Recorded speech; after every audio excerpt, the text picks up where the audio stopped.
to News Center. A non-governmental organization, AFRICOG, is set to launch a report this morning titled State Capture. The report highlights the inability of the government to tackle corruption. The report is being launched in Nairobi in an event that will see prominent personalities in the NGOs in attendance. Auditor General Edward Oko is also expected to be present.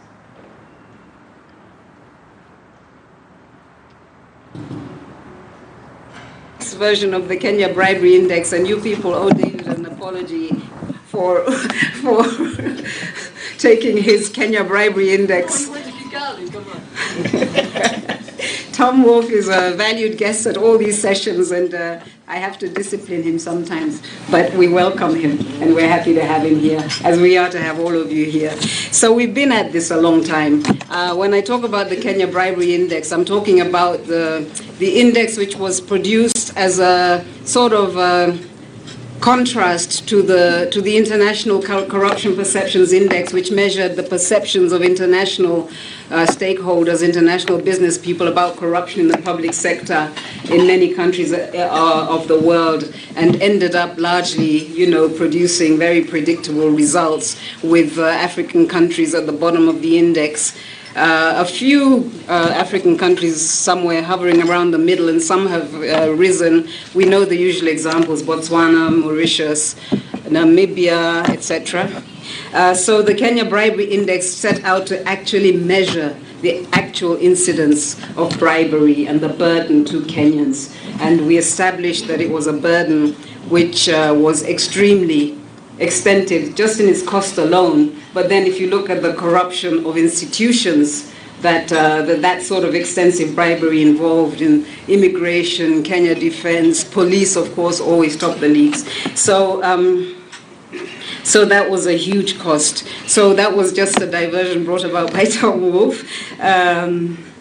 Just to say, we've been at this a very long time.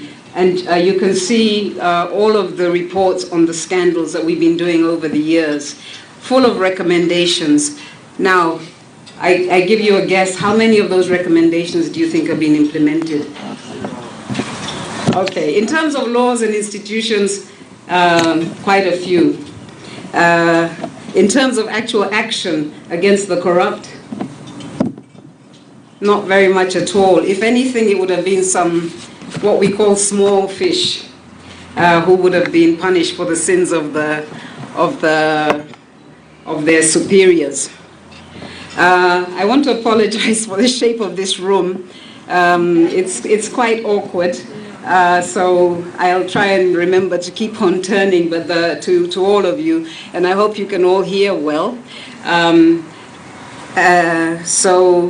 So sorry about that, but I'm glad to see that there's so many people here. And I would ask the hotel to please make it cooler. It was very, very cold when we came in, and I think some people asked for it to be made warmer, but now the room is full and it's too warm. So I think we could reduce that. So let me just go to this report. What's the genesis of this report that we're going to be launching today? Why did we do this?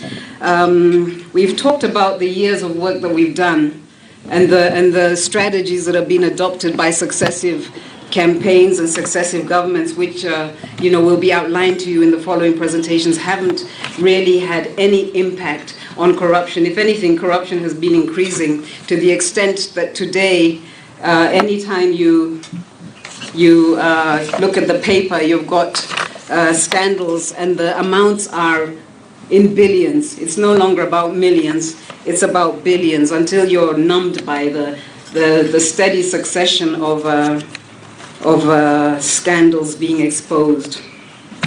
While we're speaking, we would like you to be tweeting, those of you who are social media savvy, and the hashtag is hashtag Kenya State Capture.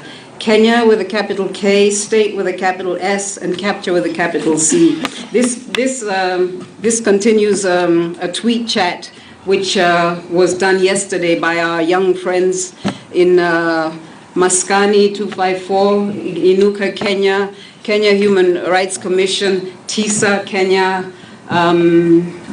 TI Kenya, I hope I'm not forgetting anyone, but they've been really, really great in terms of producing these posters and tweeting, and we want to continue that because we want this to trend. We want people to know that we care about what's happening to this country, and we think that we've reached an emergency situation where something needs to be done.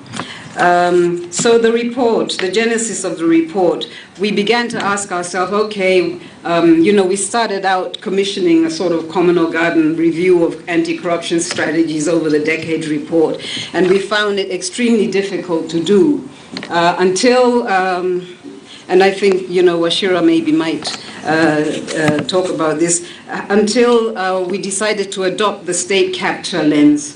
And the state capture being very current in the South African context. You all know there's a commission going on looking into state capture, largely looking at the Zuma years. So we might argue about how deep and broad their understanding of state capture is.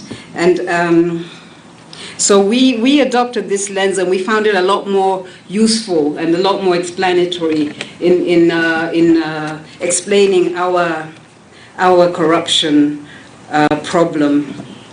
So what we want to do is to give this discussion a new impetus, because it's very good to be active, it's very good to be angry, but you've got to be informed by cogent and rigorous analysis. And that's for the young people in this room. You've got to do your homework. That's the only way you're going to have a sustainable struggle. If you have proper analysis, that will guide you in your actions. So as much as we want to get angry about each successive corruption scandal, I think we need to also do the homework of understanding the nature of the problem that confronts us. And we're not saying that this is the definitive